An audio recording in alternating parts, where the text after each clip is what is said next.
Hello all and welcome to TVM Academy. RC number 61 of our free practice course VARC 100. If you are new to this channel, you can sign up for this free course on our portal. The link is available in the description box of this video. RC number 61, let's begin. So in the first paragraph, author says, building new towns in India along the lines of European new towns is thought of as a solution to the urban problems. But this idea will not be successful in India because the new towns might crop up at places not in need of such towns, and it might also hit tax revenue of existing urban areas, existing towns. So basically, the idea of new towns might actually backfire. This is what the author says. Next paragraph, the regulations. Author explains the reason. He says the regulations in India, the existing conditions in India do not consider social needs in new towns planning, unlike those in Europe. So the laws are poor, the regulations do not consider the social angle of new towns. Finally, author proposes a solution. He says a new practicable policy for new towns is needed with the right incentives and penalties in order to resolve the urban problems. That is what easy passage to understand.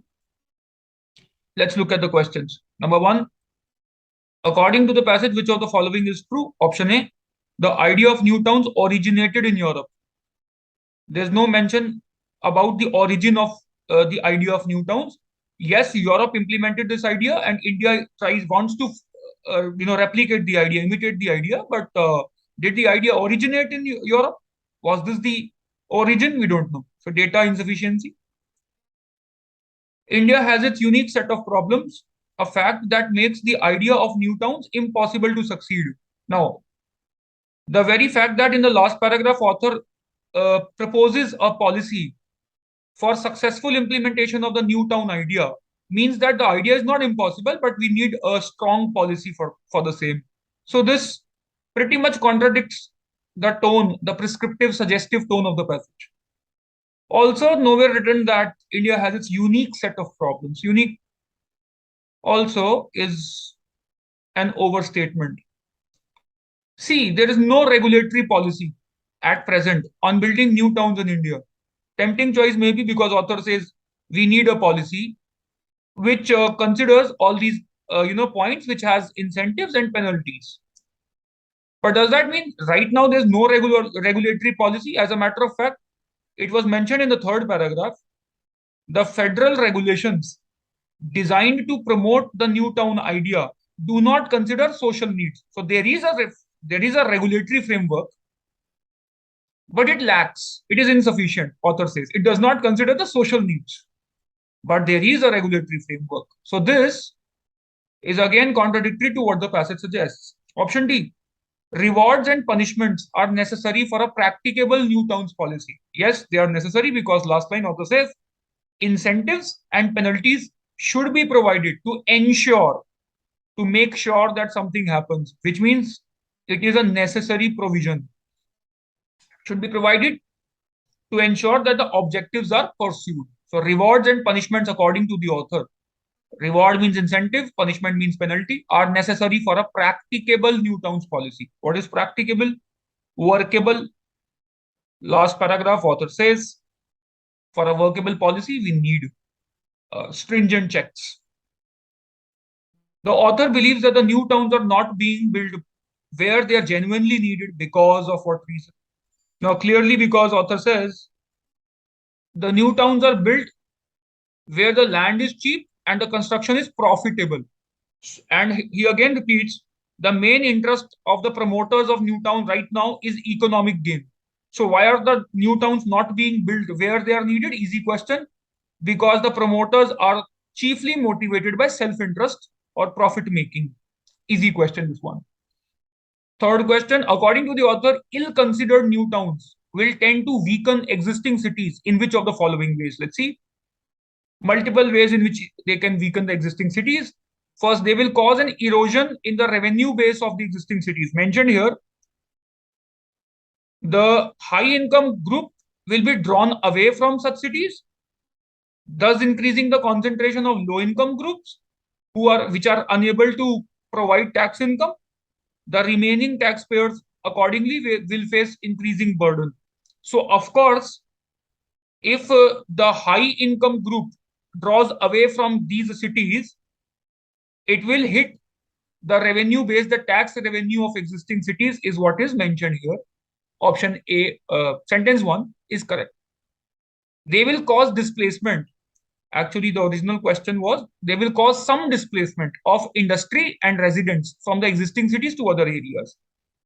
Again written, the remaining taxpayers accordingly will face increasing burdens, and industry and commerce will seek escape.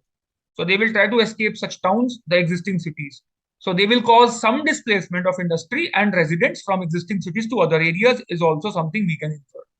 They will increase the number of low income residents in existing cities. Tempting choice, this one. But it was written they will increase the concentration of low income residents. Understand the dynamics at play here. Let us say out of there are 40 high income people in a town, existing town, 60 low income people. Now, if new towns are built around this old town, out of 40, let us say 20 shift to the new town. So the concentration of the percentage, the proportion of low income residents has increased, but the number has not increased. The relative proportion has increased. This is what the passage tells us. But their number might still remain the same. So 3 is factually distorted, incorrect. Correct answer 1 and 2 only, option B. Can be inferred that the author believes which of the following about suburbs. Now he uses second paragraph, he uses this word. He says, the present planning, thinking, and legislation in this country will not produce the kinds of new town that have been successful abroad. Okay, it will only multiply suburbs. When you combine these two sentences, according to the author, suburbs will multiply, but it will not produce the kind of new towns that we need that have been successful abroad. In other words, suburbs are not the kind of towns we need. If suburbs are not the kinds of towns we need, we can say they're poor model. They're a poor model of new towns. They're not the kind of towns we need. So they are a poor model of new towns. That's a paraphrase. Option C is correct.